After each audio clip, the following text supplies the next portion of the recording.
Okay, so let us go with our review pagdating ng fluid machineries. So I have prepared here 11 problems that I will solve impromptu, ah, on the spot. This is just a refresher na lang pagdating ng fluid machinery niyo. Let's talk about pumps, fans, and blowers. And for the elaborate and then much comprehensive discussions about your pumps, fans, and blowers, you might just want to check the YT channel natin. Nandun na lahat ng comprehensive na paliwanag and our explanations about pumps, fans, blowers, and compressors. So, i-review ko na lang kayo ng mga filling problems and then I will add the extras next meeting kapag tayo nagkita. And I hope meron kayong mapulot ditong bago. But don't worry kasi may tuturo ko sa inyong ibang formula na kailangan nyo tandaan. Ay hindi lang ito pang subject natin, this can be also used during your board exams, okay? So every 4, I will take a pause para para masunod-sunod natin siya. Okay, so let us go with problem number 1. I think this is about a pump. So a pump receives 10 kilograms of water at 200 kPa and 110 degrees Celsius and discharges it at 9 kPa. Compute the power required in kilowatts. Mm. Now, sa pump, ano ba yung mga dapat natin dinidetermine dyan? Okay. So, the pump, okay, meron ka daw pump power for the power ng pump that is equal to the gamma, Q, and H. But, okay, if you are getting, okay, isama natin dito, yung efficiency ng pump. If you will be getting the motor power, ganito yung formula. Or the brake work. Ibig sabihin, that power is greater than the ones that is the hydraulic power, okay, ng pump. Now, nagko-consume ng energy yan, ibig sabihin, kapag nagkaroon ka ng pump efficiency dyan, ang makukuha mo lang is a little bit or not as much as the motor power. So, may losses ka na. Now, let us talk about ito lang. Ito na sa taas. Mamaya natin ipasok yung may pump efficiency. Now, gamma QNH. Gamma ng water, that is equal to 9.81 kilonewton per cubic meter. Okay? Or, simply, that is equal to, kapag English units and density and then the gamma is equal to one another. That is equal to 62.4 pound per feet cube. Okay. So, ganun yung ating ganun yung ating unit dyan pag water. What if naman, any substance ang binigay sa'yo? Any substance, like oil. So, you have to get yung density ng substance multiplied to gravity. Okay? You get my point? Ganun. Dapat yung density ng substance and then gravity. And now, let us go with the head na tinatawag dito. Head. Or the total dynamic head. Total dynamic head. Let us go with the formula na nandito pagdating ng inyong pumps. Now, okay? In order for you to get yung power, kailangan dumaan ka muna sa head. Sir, ano po ba yung head? That is the total energy developed by the pump expressed in the height column of the liquid. Now, the basic principle is, tandaan nyo that you are given nung elevation change, pressure changes, meron ka din dyang speed changes between the pump, but what is constant? Okay, ang constant lang dyan is the flow, okay, or Q. Q is always constant, okay, throughout the system. Now, ang dinidetermine mo kasi dyan is the total dynamic head of the pump. What is the total dynamic head? It is the sum nung static head, which is affected by the height or displacement of the fluid. Hindi displacement na ano na yung velocity That is yung pagkaka-arrange niya kung top or bottom, bottom to top, okay? And that is also relative to the center line ng pump. Ito yung pump center line, no? Ayan. This is the center line of the pump. Plus yung pressure head plus velocity head. Ito lang yung total dynamic head. Okay. May tuturo ko sa inyo dyan. Commonly in our problems, binibigyan lang tayo ng Q. Okay? And the area ng flow. But we don't know the velocity. Okay? So, mamaya papakita ko sa inyo sa calculation kung paano nyo i-compensate yung ganung uri ng problem para isahan na lang ang pindutan. Now, when we're talking about ditong total dynamic head, this is expressed in meters or in feet. Dapat ganun. Okay? Now, it is the total dynamic head. Ayan. And take note that if Zs or if the suction is below the pump center line, then it is negative. Okay? Suction negative only if it is below the pump center line, and ang pressure at suction mo is negative if it is given as vacuum. Now, let us go to the problem. Yan.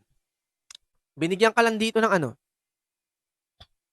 ng pressure at suction and then discharge. Wala naman binigay sa elevation change, wala rin binigay sa yung may binigay ba diyang Q? Okay, wala.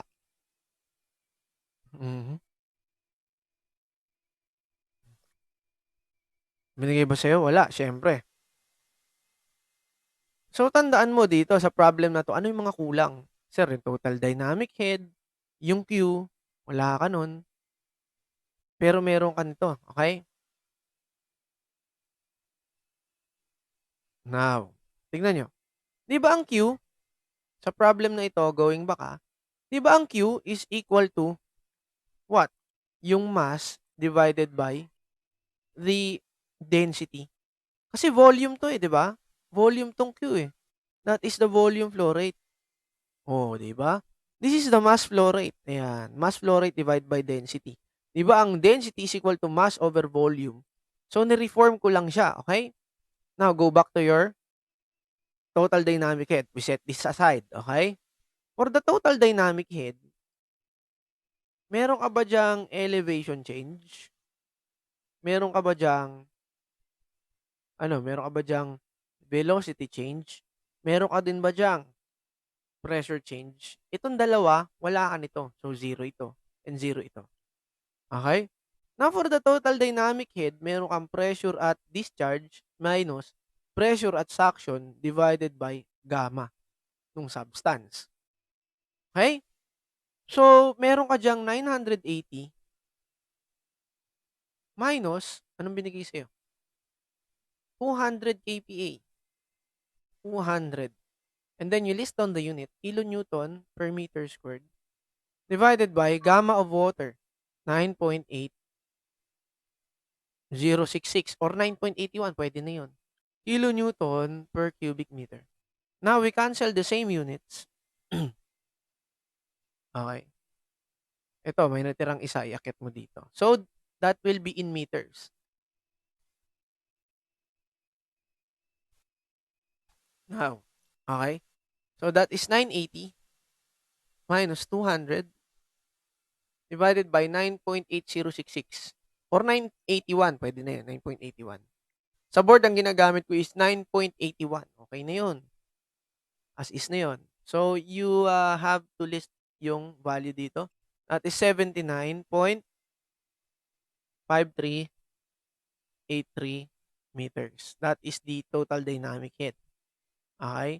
Nasolve na ba natin? Hindi pa po. So, let us go with the pump power. Wala ka naman binigay na efficiency, then that is equal to 100%.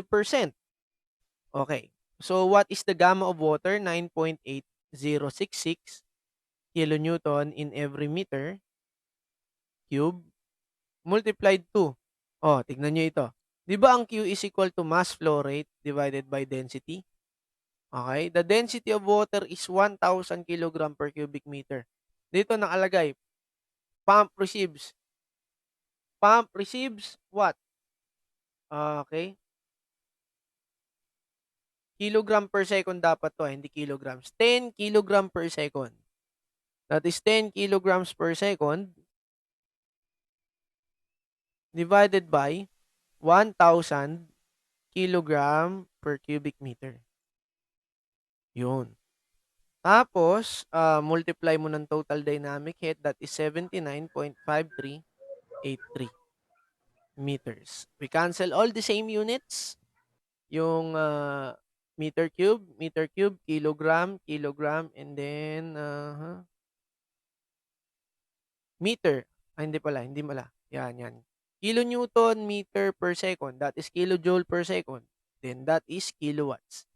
We can get the pump power. And the problem is very basic. Madali pa yan kasi hindi pa mahaba yung kinocompute mo. Okay, 9.8066 times 10 divided by 1,000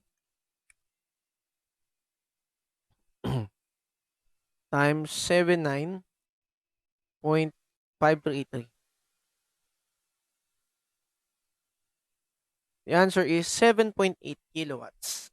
That is for number 1. Very basic. Okay? 7.8 kilowatts. So that is problem number 1. In this case, wala siyang binigay na kahit ano. Okay? Hindi niya binigay yung Q. Okay? Wala ka rin binigay dyan na area of flow on discharge and suction. So, as is, wala siyang binigay. Okay?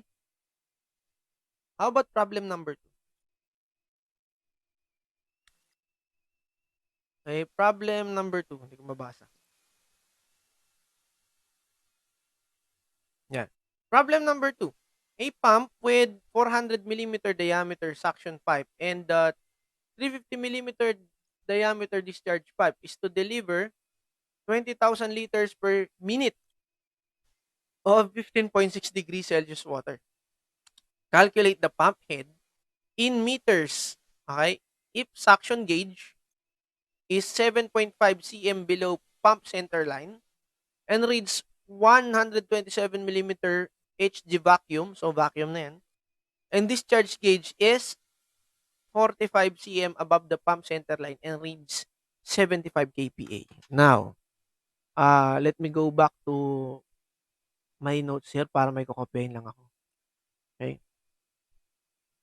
Bernoulli tayo. Below pump center line ang usapan eh. Ba yung matino natin dito? Matinong drawing ang kailangan ko. Yan, pwede kayo manood yan sa YT. Nandun yan.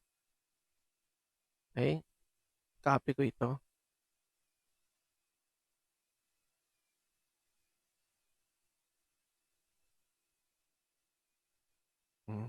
And then we paste it here. Yan, nakopya. And then burahin natin yung mga hindi kailangan dyan. Yan, di may instant tayong drawing.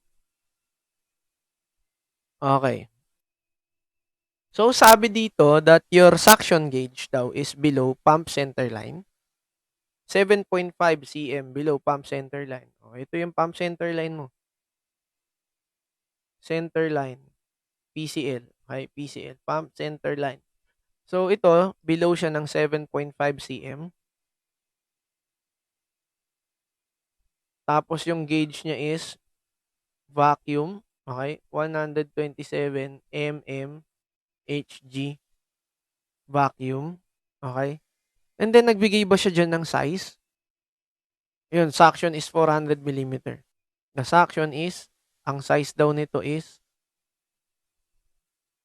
400 millimeter.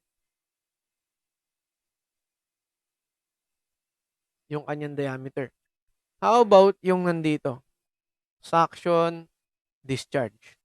Now, the discharge is 45 cm above.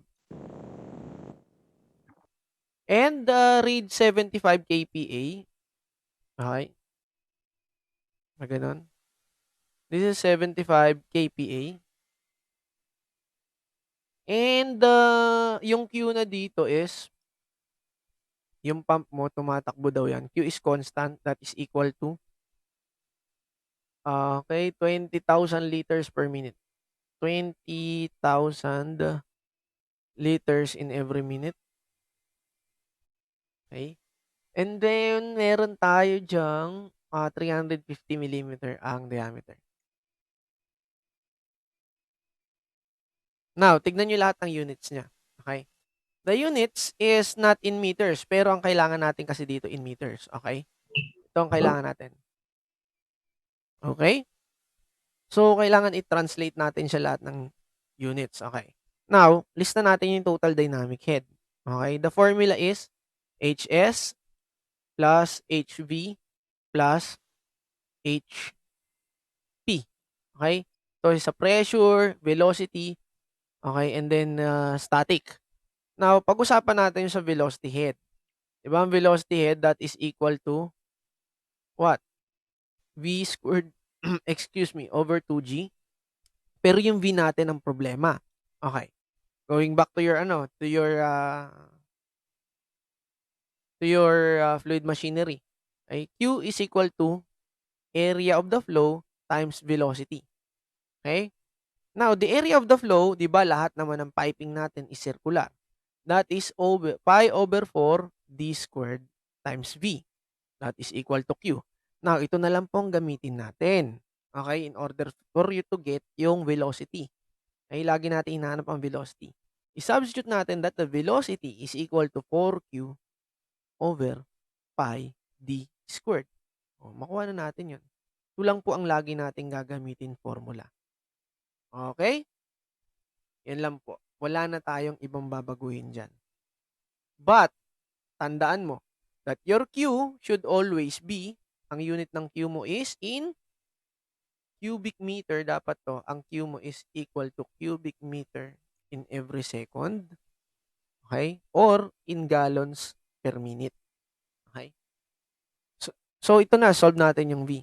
Extract muna natin yung buong equation. Total dynamic head is equal to ZD minus ZS plus the total dynamic head nung, total dynamic head tuloy.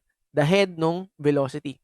Itong pinag-usapan natin, di ba? V2 squared minus V1 squared divided by 2G.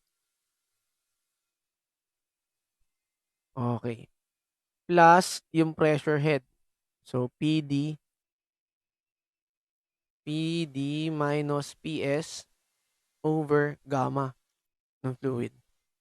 Now, dito, kahit isang pindutan lang to, kaya to. So, extract pa, TDH is equal to ZD minus ZS plus yung V. Di ba ito yan? Pareho lang naman ng Q dyan lahat. Ito natin, okay. 4Q over pi. Kaya lang, yung size nung sa discharge squared. Tapos squared mo. Minus 4Q over pi d nung suction squared mo. Square mo yung labas. Divided by 2G. Plus, ito, isa pressure. P d minus P S over gamma. Di na-solve natin. Kaya lang sir, pagdating sa calculator, una mo parating isosolve yung sa velocity head para matanggal yung mabagal na pagsosolve mo. Okay? Ito parating unahin natin. So, nag-close yung aking calculator. Ayan, okay na ulit. So, solve na natin. Kaya lang ang problema mo dito, sir, kailangan ito gawin mo ng meters. Okay? Ito gawin mo ng meters. Tapos ito dapat to naging cubic meter in every second. Madali lang naman eh. Palitan mo muna yung Q. Q is equal to 20,000 liters in every 1 minute. Multiply mo ng ilang liters ba per cubic meter.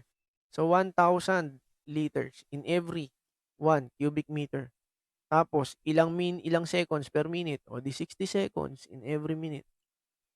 O ngayon, meron ka ng cancel to, cancel to, cancel to, cancel to. So, cubic meter in every second na. Q is equal to, maano talaga to, pag mabagal ka mag-convert. Matagal to. 20 divide by 60 times 1,000, that is 60,000. Okay, one-third. Pwede na yan, one-third, sir, one-third. One-third cubic meter in every second. Pwede na to. Okay? So, ipasok na natin sa value dito. Okay, lagi nating uunahin, sir, yung sa velocity head, total dynamic head. Okay, equal to, velocity head muna tayo. Mas gusto kong ganun ang pag-solve. Ayan. 4 times Q, that is 1 over 3 meter per second. Okay? Divided by pi times D. Ano ba yung D? Okay, that is discharge. Okay? So, 350 divide by 1,000, 0.35 na lang. O, di 350 divide by 1,000 para masundan mo, meters squared. O, tapos, square mo ulit, buo. Minus. Yung isa, ulitin mo lang yan eh. 4, 1 over 3 cubic meter in every second divided by pi over. Suction naman, ano yung suction mo? 400 naman. Di 400 divide by 1,000 meter. Square mo dito. Tapos, yung labas ulit, square mo. Divide by 2 times 9.81 meter per second squared. Diba? Gravity. O, yan na yung velocity head mo. Plus, sunod mo na yung pressure head. Okay? Or yung suction na lang. Ay, hindi. Suction tuloy. Static. So, ano sabi dyan? Below pump center line. Okay. Below pump center line. O, di. Anong sabi doon? If yung, ZS mo daw is below pump center line, then that is negative. Okay? That is negative. Okay. ZD minus ZS. Ano ba yung ZD mo? Dapat yan naka-meters, di ba? So, 45. 45 cm. Minus ulit. Ilan? 7.5 meters dapat. O, divide mo ng 10. Hindi, 100. 100 cm per meter. O, para lalabas dito meter. O, plus. Dito na tayo. Sa pressure naman. Pressure at discharge. That is, may problema ba? O, 75 kPa.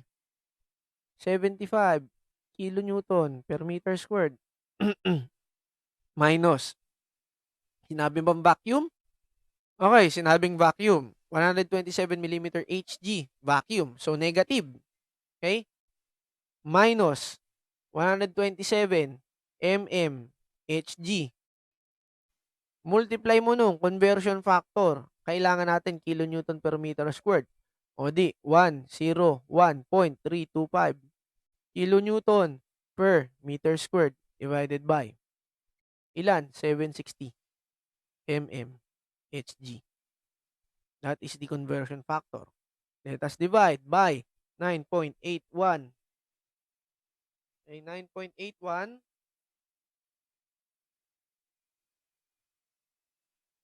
Tama ba? 75 ba yan o 175? Dapat to reads 175. Tignan ko yung problem. Ayun, 175 to, hindi 75. That is 175 kPa. Yan. Maliit tong 75 eh. That is 175. Okay. Kilonewton per meter cube. Okay. Ang lalabas dito in meters lahat. Sir, anong gusto mong unahin natin? Ito na lang. Okay? Yan na lang muna. Tapos sunod natin yun sa ano. Mahaba talaga yan pag nag-convert ka niyan. Okay? Taas. 4 times 1 over 3. Okay. Shift pi times 0.35 na lang. Squared. Tapos, square mo yung labas. Minus 4 times 1 over 3. Sa board exam, ganito rin kayo dapat mag-solve. Tuloy-tuloy, ha? Shift pi times 0.4 kasi 400 yun eh. Squared. Oh, tapos square mo uli yung labas. 2 times 9.81. Okay, kaya pa ng calcu natin. O, press pa natin. Plus 45 plus 7.5 divide by 100. O, kaya. O, store natin to kay A. O, tapos sunod natin yung pressure. 175 minus. Tapos, minus 127 times 101.325 divide by 760. Okay? Tapos, divide natin ng 9.81. Oh, the answer is 19. Shift. Store natin kay B. Ngayon, what is left for us is to solve yung value nung ating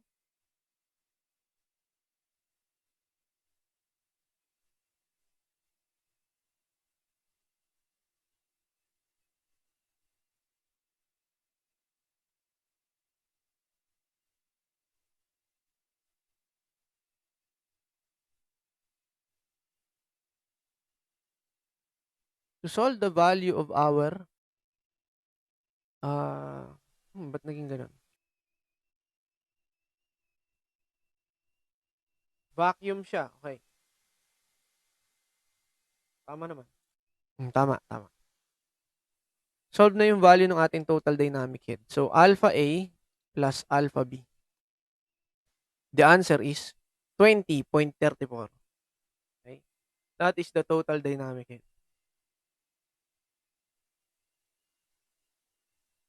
20.34 meters. Okay?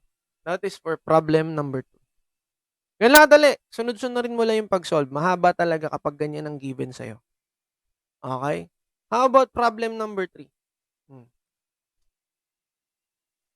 How about problem number 3?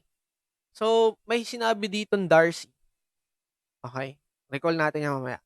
A 2,750 kilogram of 15 degrees water is pumped each minute. So, meron ka ng mass flow rate dyan.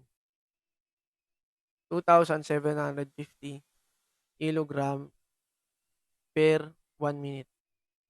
Through a 55 millimeter of 150 millimeter diameter pipe. The pipe has a Darcy friction factor. Pero sir, kapag hindi po sinabi sa problem na Darcy, okay, Darcy pa rin yun. In the problem, sinabi lang meron kang friction factor na ganito, then Darcy kaagad yun. Pero pag sinabing Morse factor of friction, okay, Morse yun. Pero pag hindi sinabi again, that is Darcy. Okay, considered as Darcy always. The water is moved vertically 13 meters. So that is the height. Okay. So the pump efficiency is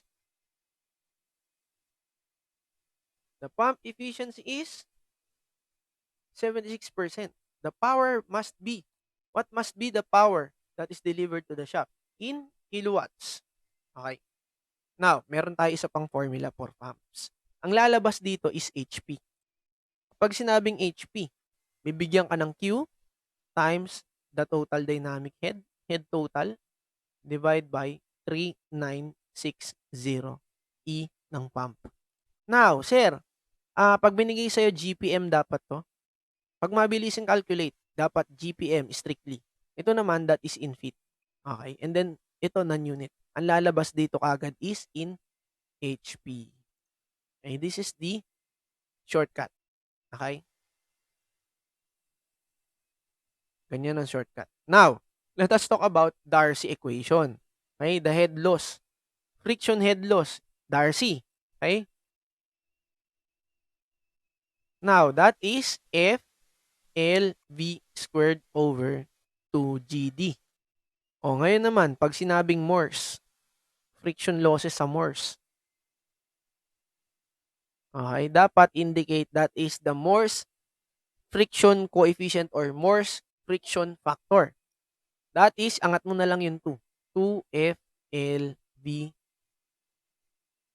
V squared over 2GD.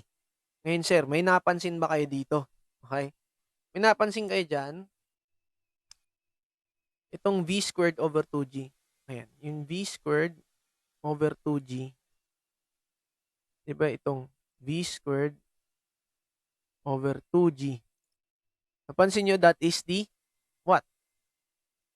Sige nga, kung napansin nyo. Actually, kung mapapansin mo, that is the velocity head. Okay?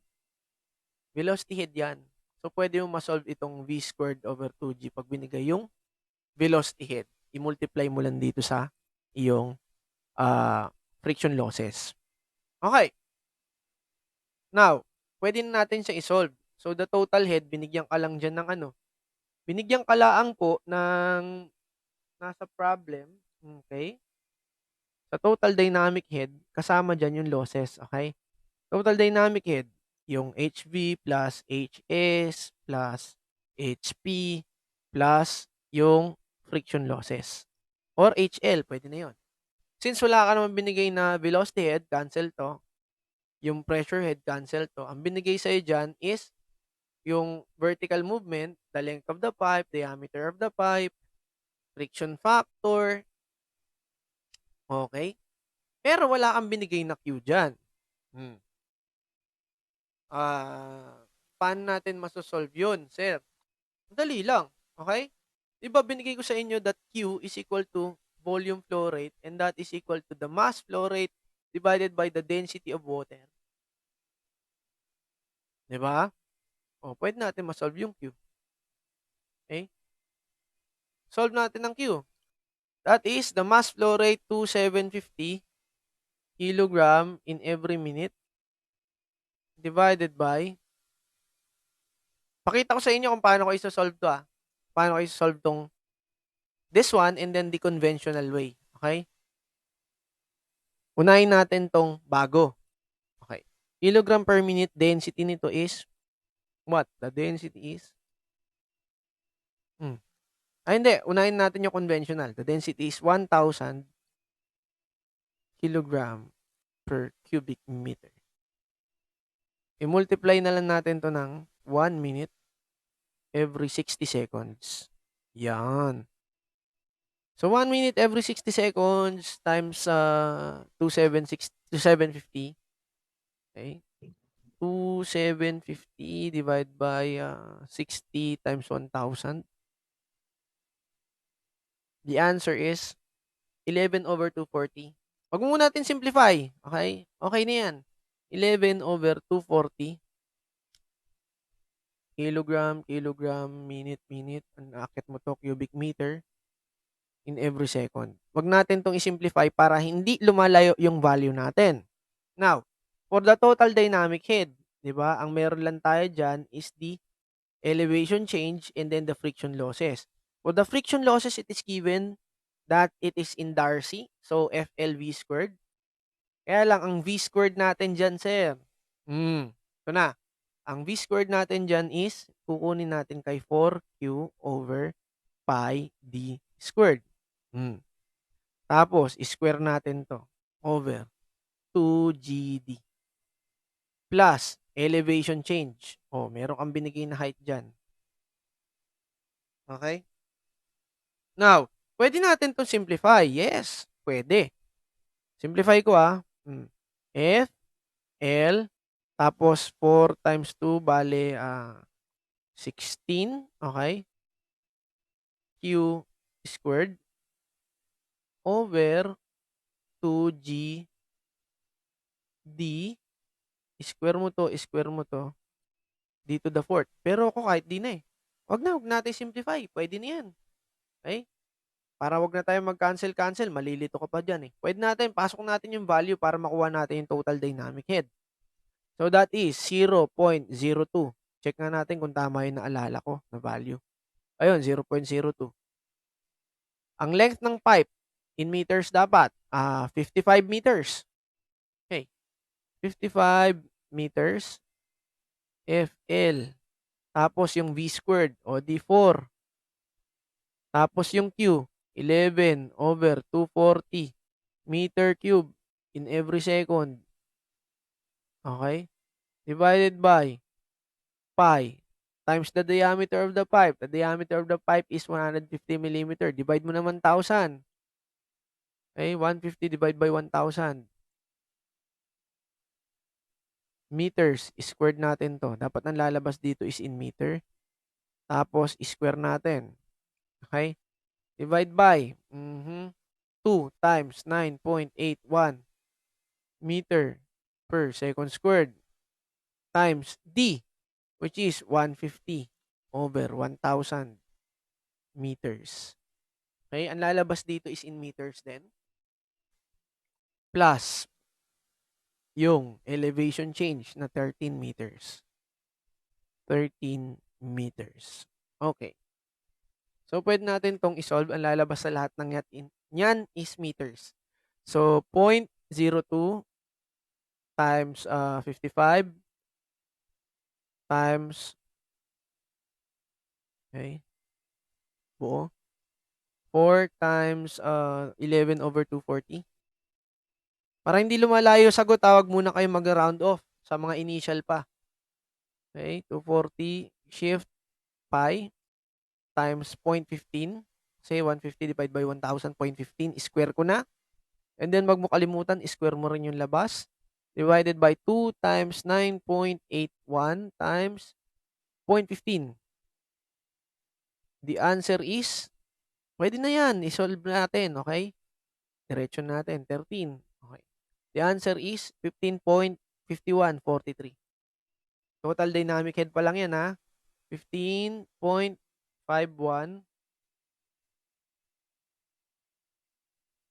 15.5143 for 3 meters. Okay. Store natin yung value niya kay A. Ayan. Na-store natin yung value kay A. And then, compute na natin yung pump power. That is equal to gamma, Q, and H divided by efficiency ng pump. Kilowatts naman inaanap dyan, hindi HP. Okay na yun. P is equal to 9.81 kilonewton per cubic meter multiplied to Q, which is 11/240 meter cube in every second, multiplied to the total dynamic head, which is 15.5143 meters, divided by efficiency ng pump, which is 0.76. Okay, cancel all the same units. Yung meter cube, okay, kilonewton, meter, second, that is in kilowatts. Kilojoule yung kilonewton meter eh. Kilojoule per second is kilowatts. Okay? Masolve na natin. 9.81 times 11/240. 240 times 15.5143 divided by 0.76. The answer will be 9.17 kilowatts. 9.17 kilowatts. Okay? That is for problem number 3. So, marami pa tayong problems dito na pag-uusapan about pumps. Okay? And let us continue with problem number 4 after a short break. Okay? Short break muna.